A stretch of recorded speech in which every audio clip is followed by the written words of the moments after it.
como fas as trampas? Eu teño... A xente járdame botellas, xa me traen todas botellas. E con 2 botellas, faslle un buratiño, meteslle isto, cortaslle a outra, a parte de arriba, mételo aí, e xa está unha trampa feita.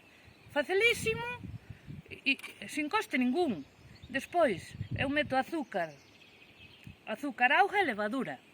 Fago aí unha mezcla, que tamén que gasto algún azúcar, a levadura, pero pouca cousa. Eu doulle á xente as trampas co líquido. Atrapaches moitas reñas? Eu, no que vai, cando estuvo o tempo aí atrás, ao mellor 200 xa collí. Sí. Cando aquí non as había. Aquí estamos en zona de alta montaña e antes non as había. Pero ahora levamos 2 ou 3 anos que isto é unha plaga. Entonces, fagoas así. Se alguén quere vir buscar, que veña. Eu doulles a quen pase por aí.